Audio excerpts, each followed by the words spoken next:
अस्सलाम वालेकुम नाज़रीन, जैसा कि आप जानते हैं मैं आपका दोस्त नुमान जात। नाज़रीन, हम आज एक हॉरर स्टोरी देखेंगे, तो चले हम स्टार्ट करते हैं। इस कहानी के लेखक हैं धीरज कुमार सालुंके। रात के 12:30 बज रहे थे। कोल्हापुर में धाराशिव जाने वाली सीनियर कॉलेज के छात्रों की बस जंगल के रास्ते से गुजर रही थी। ट्रिप खत्म करके वे वापस धाराशिव आ रहे थे। दिन भर मौज मस्ती करने की वजह से सभी छात्र थक कर सो गए थे। दरवाजे की सीट के पास विकास सर और सुशील सर खर्राटे ले रहे थे। बस ड्राइवर विजय मामा भी नींद में बस चला रहे थे। उनके बगल वाली सीट पर प्यून पांडु मामा बैठे हुए थे कि तभी बस के सामने जंगली सुअरों का झुंड आया। विजय मामा ने बस जंगल में रोक दी। कुछ देर में जब रास्ता खाली हुआ तो बस फिर से चलने लगी। कुछ ही देर में विकास सर के पीछे ही दूसरी सीट पर बैठा श्याम नींद से जाग गया।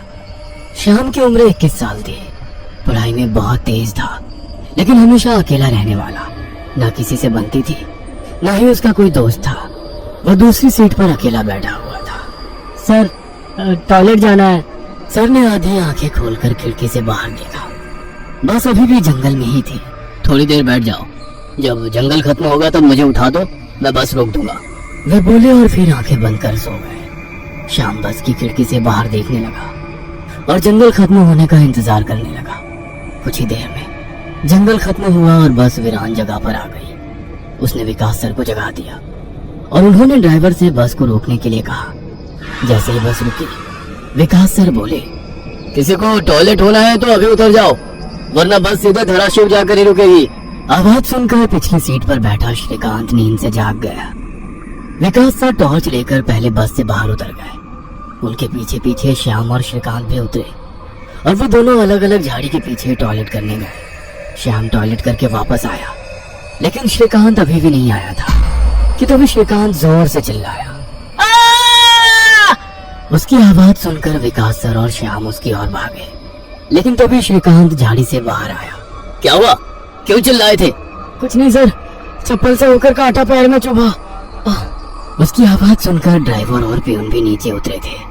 वो सब बस में वापस चढ़ने ही वाले थे कि तभी एक बाइक बस के सामने आकर रुक गई। अरे भाई साहब, यहाँ के नहीं हो क्या आपको पता नहीं कि इस रास्ते पर लोगों को हमेशा चकवा लगता है? बाइक चलाने वाला बोला। चकवा नाम सुनकर विकास सर बोले, हाँ पता है, हम बस निकल ही रहे हैं। और वो सब बस में बैठ गए। सर, वो आदमी किस चकवे के बारे में बात कर रहा था? प्यून ने अगली सीट से ही मुड़कर विकास सर से पूछा। हिंदी में चकवा मतलब छलावा, छलावा मतलब भूत। कहते हैं जो लोग रात में सफर करते हुए मरते हैं, उनकी आत्मा छलावा बन जाती है। छलावा रात को सफर करते हुए यात्रियों को पकड़ लेता है और उन्हें अपने गंतव्य स्थल तक पहुंचने ही नहीं देता। वो बस उन्हें उसी जगह पर घुमाते रहता है। कितना भी भाग लो या फिर गाड़ी तेज भगाओ, आप उसी जगह पर आप पहुंच जाओगे जहां आपको छलावा ने पकड़ लिया था। या फिर वो लोग रास्ते से भटक जाएंगे और उस जगह पहुंच जाएंगे जहां पर छलावा उन्हें ले जाना चाहता है, विकास सर ने बताया। इसके बाद ड्राइवर बोला, और यात्री रात भर उसी जगह पर बार बार घूमते हैं। वो तब तक रास्ता भटकते हैं जब तक सूरज ना उगे। जैसे ही सूरज उगता है उनकी ताकत कम हो जाती है। मेरे कुछ ड्राइवर दोस्त हैं, उनको भी छलावे ने पकड़ लिया था। कहते हैं छलावा बस उन्हीं यात्रियों को पकड़ता है जो थके हुए होते हैं, क्योंकि उन पर हावी होना बहुत आसान होता है ना। फिर तो छलावा बहुत ही खतरनाक है। प्यून घबराते हुए बोला, अरे कुछ खतरनाक नहीं है, ये सब अंधविश्वास है। ड्राइवर जब थक जाता है तो रात में उसे रास्ता समझना मुश्किल हो जाता है, इसलिए उसे भ्रम हो जाते हैं और वो रास्ता भटकता है। इसे ही अनपढ़ लोगों ने भूत यानी चकवा या छलावा का नाम दिया है, विकास सर बोले। ये सभी बातें श्याम और श्रीकांत सुन रहे थे। नहीं सर, छलावे होते हैं और कुछ छलावे तो जानलेवा भी होते हैं।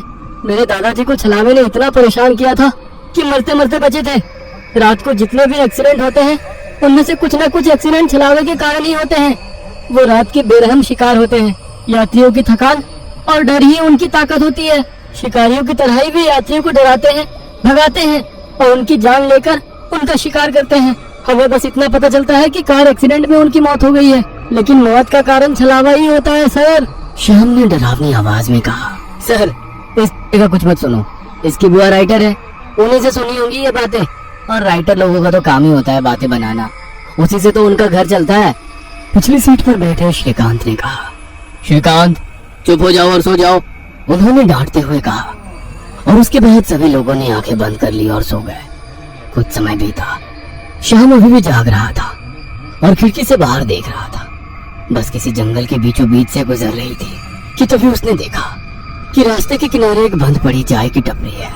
लेकिन ये चाय की टपरी तो मैंने पीछे भी पहले वाले जंगल में देखी थी, वह मन ही मन बोला और खिड़की के बाहर देखने लगा। तब उसे पता चला कि वो तो वही जंगल है जो वीरान जगह से पहले आया था। वह भागते हुए ड्राइवर के पास गया। विजय मामा नींद में बस चला रहे थे, बीच बीच में आंखें झपका रहे थे। विजय मामा, बस कौन से जंगल में है?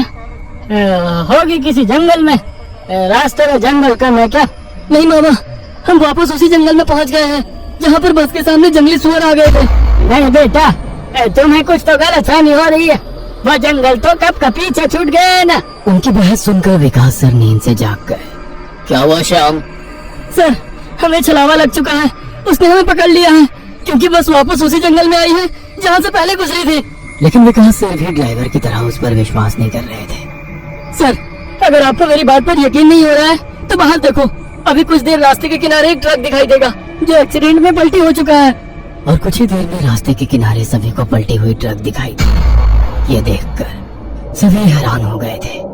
ड्राइवर ने भी मान लिया कि श्याम सच बोल रहा है कि तभी जंगल खत्म हो गया और बस वही सुनसान वीरान जगह पर पहुंच गई जहां पर वो कुछ देर पहले टॉयलेट करने के लिए रोक दी गई थी।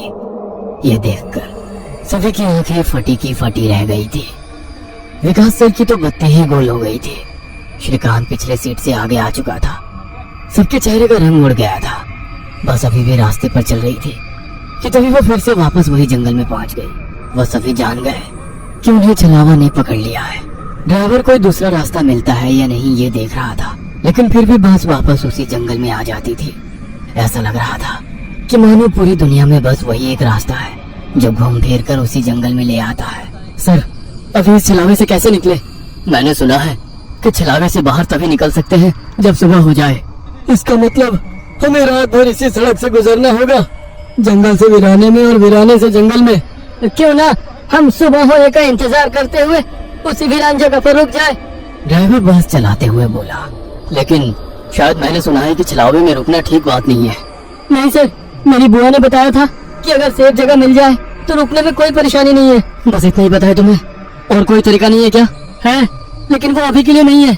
और वैसे भी अगर जिस छलावे ने हमें पकड़ा है, अगर वो कमजोर हुआ तो उसकी शक्तियाँ कुछ ही देर में कमजोर हो जाएंगी और हम छलावे से छूट जाएंगे। फिर वो छलावा हमें नहीं पकड़ सकता। इन सभी की बातें सुनकर सोए हुए सुशील सर जाग गए। अरे क्या हुआ? अरे क्या मेरा बोलगांव? सुशील सर उबासी लेते हुए बोले।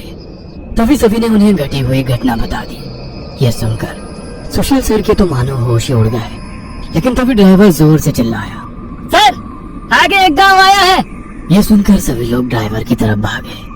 तब उन्हें रास्ते के किनारे एक बोर्ड दिखाई दिया जिस पर लिखा था, बोरगांव में आपका स्वागत है। यह देख सुशील सर जोर से चिल्लाए, ये तो मेरा गांव है, लेकिन हम यहाँ इतने जल्दी कैसे पहुँचे? हमें तो कोल्हापुर से निकले मुश्किल से 2 घंटे हो गए हैं और मेरा गांव कोल्हापुर से 6-7 घंटे की दूरी पर है। ओके नाज़रीन, मिलते हैं नेक्स्ट वीडियो में। अपना ख्याल रखिएगा। खुदा हाफिज।